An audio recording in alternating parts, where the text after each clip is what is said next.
California tonight is home to a record-shattering heat wave and about 24 wildfires currently burning across the state. Nearly 15,000 firefighters are battling steep terrain and tinder-dry conditions as they fight to control the raging infernos.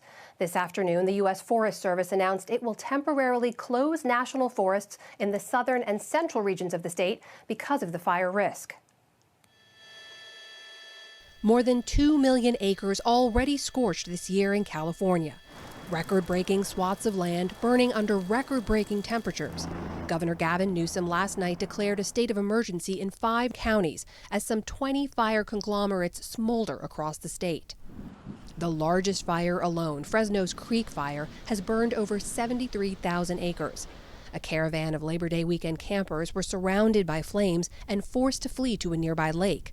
Sisters Caitlin and Mackenzie Meek escaped the fire's path. One minute you're just sitting at camp, and then the next you're driving through flames, trying to save everything.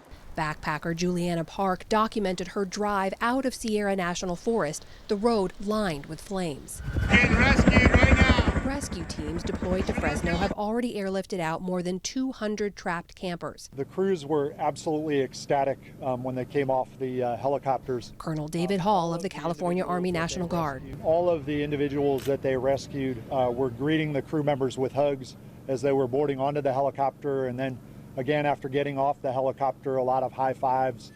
Several fires still burn completely uncontained, and state excessive heat warnings are in effect until tonight. Officials warn the worst may be yet to come.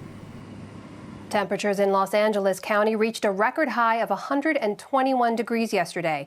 While it's cooler there today, temperatures inland are expected to top 100 degrees.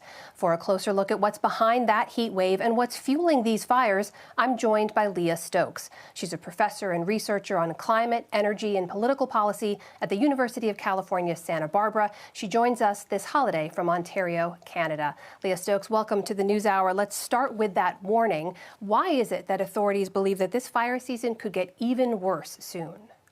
Well, unfortunately, climate change is happening right now in California, and we've been lengthening the fire season quite considerably as we warm up the planet. In California, our fire season is now 2.5 months longer than it used to be, which means that people are at risk all the time. And as you mentioned, we're seeing record heat waves, not just in Los Angeles County, but also in Santa Barbara County, San Luis Obispo County, and all of that heat is really increasing risk for fires. Now, you mentioned climate change, of course. How do we know that that connection is there? Because we should mention some of the activities that spark the fires are, in fact, just related to human behavior. There was one fire started by a gender reveal party in which someone used a smoke machine that sparked a fire. So explain that connection to us. Yes, it is true, of course, that we make decisions in our daily lives, such as the people who decided to have that gender reveal party. But, it becomes so much more risky to actually have that spark light a fire under climate change. So we know because of research from scientists that we have 500% more risk for wildfires during this climate changed world than we would have before. And that's because it's really hot and dry, because we have had droughts. And of course, that drought, which is caused by climate change, has led to a lot of vegetation dying, meaning there's a lot of brush lying around that can easily light up. And a little spark from a gender reveal party or whatever it is can end up being a massive inferno very quickly. So of course, people need to be careful and be held accountable when they light fires. But the fact is, climate change is the real culprit behind what we're seeing right now. We should mention, too, California's fire record goes back to 1932, but the 10 biggest fires on record there have all happened after 2000. Should we expect that trend to continue? Unfortunately, we should.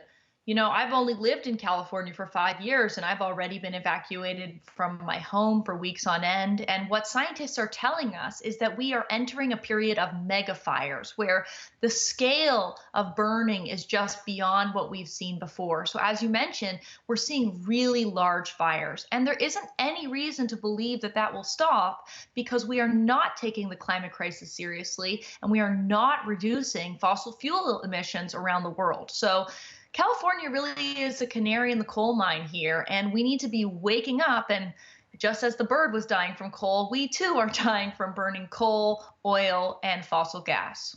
We should mention also we are mid-fire season now. Are there steps that residents or local authorities, or state authorities can be taking to mitigate damage for the rest of the season and prepare for next year?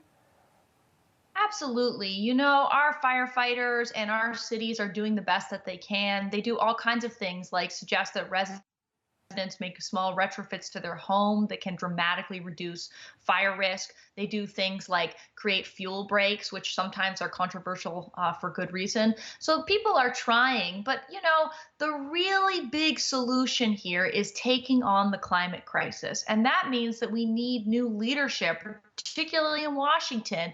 We need somebody who actually believes that climate change is real. And unfortunately, we don't have that right now. That is Leah Stokes from the University of California, Santa Barbara, joining us tonight. Thank you so much for your time. Thanks for having me on.